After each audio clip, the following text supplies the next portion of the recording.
Miami में युद्ध विराम की आखिरी कोशिशें जारी हैं। दावा है कि वार्ता के दूसरे दिन रूस और अमेरिका के बीच कोई बड़ा फैसला हो सकता है, लेकिन इससे पहले ही यूक्रेन ने रूस पर भीषण हमले शुरू कर दिए हैं। ज़ेलेंस्की क्रीमिया से लेकर मॉस्को तक हमले कर रहे हैं। यूक्रेनी राष्ट्रपति के इस आक्रामक रुख के पीछे यूरोप को माना जा रहा है। दावा है कि यूरोप के इशारे पर यूक्रेन ने हमले तेज कर दिए ताकि युद्ध विराम के प्रयासों को विफल किया जा सके और पुतिन लंबे वक्त तक यूक्रेन युद्ध में फंसे रहे। मियामी में रूस और अमेरिकी प्रतिनिधि मंडल के बीच वार्ता जारी है। ट्रंप की कोशिश है किसी तरह रूस को संशोधित प्रस्ताव पर राजी कर दे।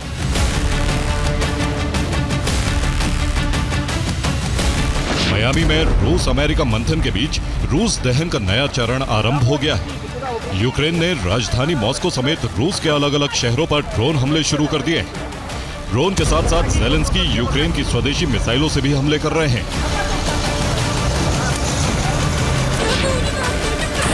मियामी मंथन के बीच यूक्रेन के इन हमलों को ज़ेलेंस्की और यूरोप के षड्यंत्र से जोड़कर देखा जा रहा है, जिसके केंद्र में वार्ता को विफल करना है।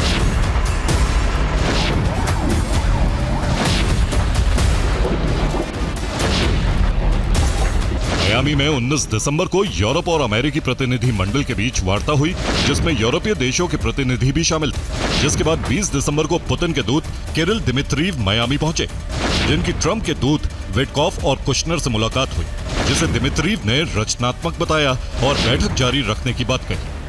दावा है कि बैठक में अमेरिका ने रूस के सामने नया और संशोधित प्रस्ताव रखा है।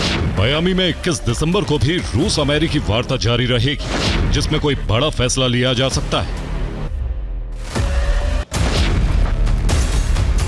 यूरोप को उम्मीद थी कि संशोधित प्रस्ताव पर रूस कभी राजी नहीं होगा, लेकिन रूसी दूत के रुख से यूरोप में भय व्याप्त है। उसे डर है कि रूस और अमेरिका के बीच शांति विराम पर बात बन सकती है, जिसे यूरोप अपने लिए खतरा मानता है।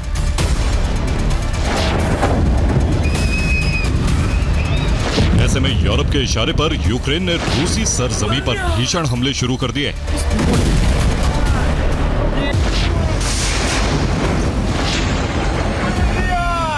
रोस्टोव में यूक्रेन ने इलेक्ट्रिक सब स्टेशन पर हमला किया। ये सब स्टेशन अक्साई शहर को बिजली सप्लाई करता था। हमले के बाद शहर की बिजली गुल। यूक्रेन ने कुर्स्क में ड्रोन से हमले किए, जिसमें एक पावर स्टेशन में आग लग गई, जिससे करीब 300 घरों की बिजली सप्लाई कट गई है। राजधानी मॉस्को में एक बहुमंजिला इमारत में आग लग गई। दावा है कि इस आगजनी में यूक्रेनी जासूसों का हाथ था।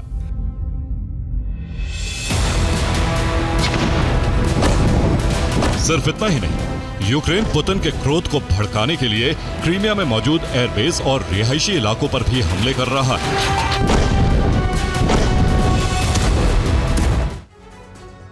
और यूक्रेन सेना ने क्रीमिया में मौजूद सिर्फ रूस के बेलबेक एयर बेस पर हमला किया, जहां ड्रोन और फ्लामिंगो मिसाइल से हमले किए गए। यूक्रेनी हमले में एयर बेस पर मौजूद 2 Su-27 फाइटर जेट तबाह हो गए। दावा है कि ये फाइटर जेट मिसाइल से लोडेड थे। रूस की तैयार इन फाइटर जेट से यूक्रेन के शहरों पर हमले की थी। कुछ मिनटों के बाद ही दोनों फाइटर जेट उड़ान भरने वाले थे, लेकिन इससे पहले ही यूक्रेनी हमले में तबाह हो गए। लेकिन यूक्रेन का हमला यहीं पर नहीं रुका। ज़ेलेंस्की के आदेश पर क्रीमिया के रिहायशी इलाकों को भी टारगेट किया गया। यूक्रेन ने अपार्टमेंट, सुपरमार्केट और फ्यूल स्टेशंस पर हमले किए। इसके अलावा हथियार फैक्ट्रियों को भी निशाना बनाया गया। इधर ब्लैक सी में भी यूक्रेन ने हमले तेज कर दिए। यूक्रेन का दावा है कि उसने समंदर में रूस के एक छोटे युद्धपोत को टारगेट किया।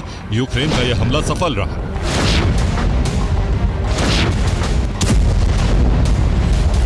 दावा है कि यह बोयान क्लास का युद्धपोत था, जिस पर कैलिबर मिसाइलें लोड थी।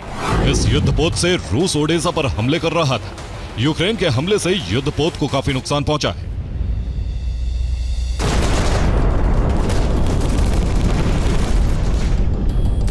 इधर फ्रंटलाइन पर यूक्रेन ने रूसी सेना पर बड़े हमले शुरू कर दिए।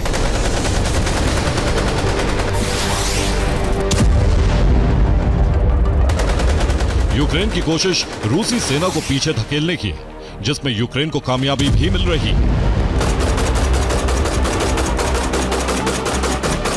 यूक्रेन को सबसे बड़ी सफलता कुपियांस्क के मोर्चे पर मिली।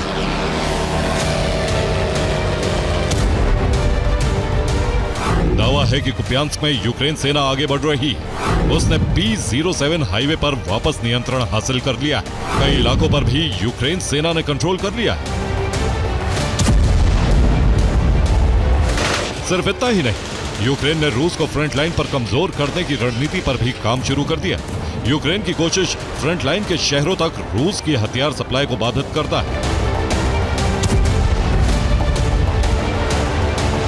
इसी कड़ी में यूक्रेन ने रोस्तोव में मौजूद एक रेलवे स्टेशन को तबाह कर दिया। दरअसल रोस्तोव में मौजूद बत्यास्क रेलवे स्टेशन रूस के लिए बेहद अहम है। अहम इसलिए क्योंकि यहां से फ्रंट लाइन पर मौजूद शहरों तक हथियार की सप्लाई होती है। बत्यास्क महज रेलवे स्टेशन नहीं बल्कि एक बड़ा जंक्शन भी है। यहां से अलग अलग यूक्रेनी शहरों तक रेलवे ट्रैक जाते हैं। यहां से एक ट्रैक डोनेस्क को जोड़ता है, वहीं दूसरा ट्रैक ज़ैपोरिज़िया की तरफ जाता है, जहां रूसी सेना आगे बढ़ने की कोशिश कर रही है।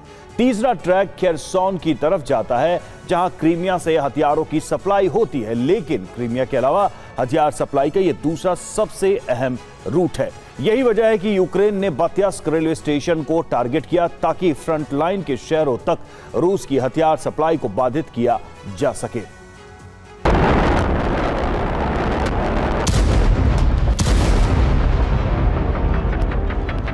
ज़ेलेंस्की न सिर्फ युद्ध विराम वार्ता विफल करने के लिए रूस पर हमले कर रहे हैं, बल्कि लगातार पुतिन को उकसाने वाले बयान भी जारी कर रहे हैं। मियामी वार्ता के बीच यूक्रेनी राष्ट्रपति ने 3 बड़ी घोषणाएं की। पहली, डोनेस्क और लुहांस्क के कुछ हिस्से यूक्रेन के पास हैं, जिन्हें किसी भी हालात में छोड़ा नहीं जाएगा। दूसरी, सैनिकों की वापसी होती है तो दोनों पक्षों के सैनिक बराबर संख्या में पीछे होंगे। तीसरी, फ्री इकोनॉमिक जोन में कोई हथियार और सैनिक नहीं होंगे। दरअसल ये तीनों बातें संशोधित पीस प्लान में मौजूद हैं, जिन्हें यूरोप के कहने पर शामिल किया गया।